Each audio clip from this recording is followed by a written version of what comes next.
దళితులకు కాంగ్రెస్ ప్రభుత్వం అన్యాయం చేసిందంటూ బీఆర్ఎస్ వర్కింగ్ ప్రెసిడెంట్ కేటీఆర్ చేసిన వ్యాఖ్యలకు కాంగ్రెస్ ఎమ్మెల్సీ అద్దంకి దయాకర్ కౌంటర్ ఇచ్చారు.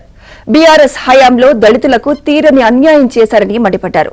దళితుడని సీఎం చేస్తానని చెప్పి మాట తప్పారని ఆరోపించారు.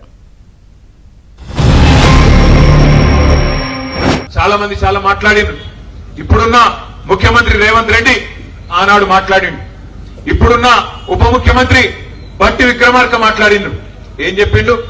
కేసీఆర్ 10 లక్షలు ఇస్తుండు, మేము 12 లక్షల రూపాయలు ఇస్తాం అని చెప్పి చేవెళ్లలో మల్లికార్జున్ ఖార్గే గారు ఆల్ ఇండియా కాంగ్రెస్ కమిటీ అధ్యక్షుడు ఆ పెద్ద మనిషిని తీసుకొచ్చి ఆయన చేతుల మీదకెళ్లి ఎస్సీ ఎస్టీ డిక్లరేషన్ అని చెప్పి ప్రకటించి రాష్ట్రంలోని దళితుల ఓట్లు కొల్లగొట్టింది.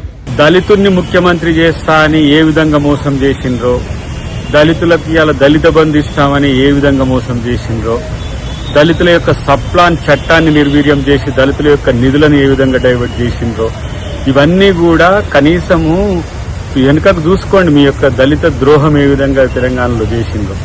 తెలంగాణ రాష్ట్రంలో దళితులకు ద్రోహం చేసిన పార్టీ ఏదైనా ఉందంటే చరిత్రలో అది బీఆర్ఎస్ పార్టీ.